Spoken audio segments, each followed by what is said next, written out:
Hey guys, it's Jimmy Bremner and Dexter the boy, CTOA, and we're on the urban trail in the 416. And as you know, today we're getting hit hard with weather, rain specifically. And I just want to show you the dangers, okay, of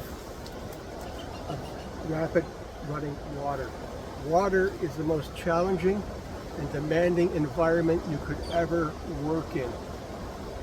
And I'm listening to these stories of people driving into, the Don Valley Parkway's flooded, Bayview Extension's flooded. They're driving in hoping to get to their destination, and then the car stops and the water starts rising, and then other people are trying to go in and get them out. God bless them. I know this is going to sound crazy to you, right? But I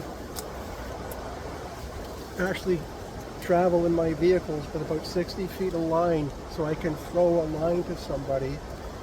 More so for the winter. If you go to, Canadian Tire, and you go to the boating section, you can buy these orange canisters. It's a bailing can. It has a line to throw. It has, a sponge there for bailing water.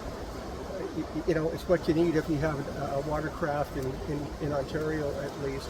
But you should all have one of those things.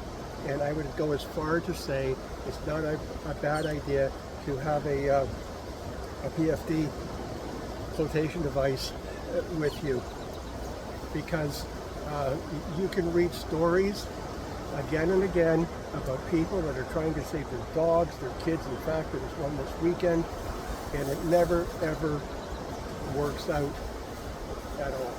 Okay, so make sure that you're thinking about what you're doing. If you don't have to go out, don't go. Abandon your vehicle before it gets into the water. Today's vehicles are full of electronics. Okay, back in the day, all we had to do is get air down into that vehicle and it would run. Okay, but nowadays, once the electronics have water in them, it's over, right? And you're going to be stranded. But make sure that you have some gear in your car to help you through these things, right? So that said, a good friend of mine, he said, "Hey Jimmy, you never talk about like your footwear, right?" Well, let me talk about it. I talked about my walking stick, which is now the monopod for this video. I showed that to you. It has a spike in it so I don't slip, okay? A number of years ago I slipped on the ice here, and if I didn't know how to break my fall, I'd probably still be in the hospital from that fall, okay? So having that stability is very important. So what do with my footwear? I typically wear a 3/4 boot or better. Best boot ever is Canadian military issue combat boot. End of story. Best ever. Because it supports your ankles. It's just great. They're a bit heavy. Right now, I'm wearing just rubber boots because the water is so high. But what I do, not sure if you can see this, but what I do is I go to the hardware and I buy some self-tapping machine screws, very small, and I tap those into the heels, into the sole of the boot. They don't punch through to the inner boot, and you'll have traction all the time. And I do this with most boots that I have, and it just makes it easier, not only for ice, but just for traction. Spring, fall, and days like today, it gives you that traction, so you're not slipping and falling. Okay, what you don't need is a mechanical injury when you're out in weather like this. Right? So these are simple things that you can do. With a leather boot, a quick way I waterproof it. I always use dubbin or something like that, but a quick way is some WD-40, waterproofs the boot, you're good to go, right? But again, you got to make sure you're the gear, right?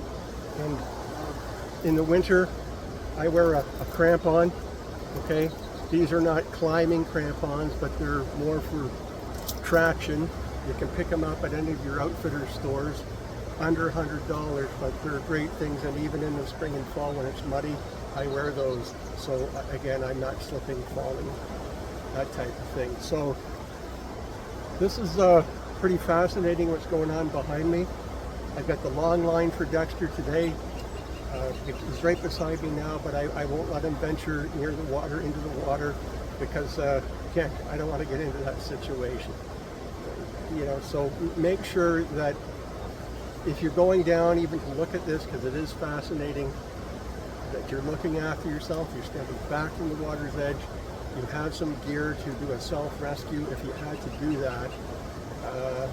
Beyond that, make sure your cars are prepped and you've got the gear in it that you need for days like today. Okay, and as I said, think about it.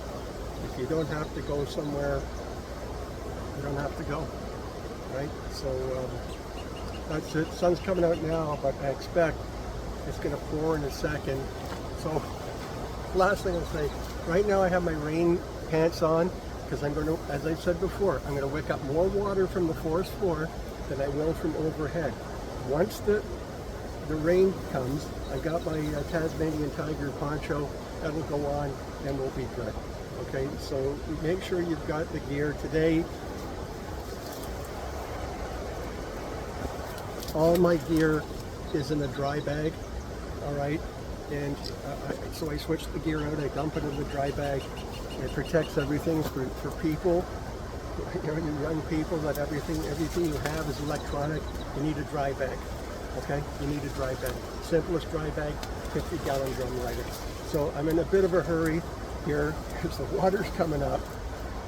It's about to, the sky's about to open up, and I'm trying to get a lot of things done in a couple minutes here. But that's me. Dexter's over there. CTOA Urban Trail. Thank you, and I'm out.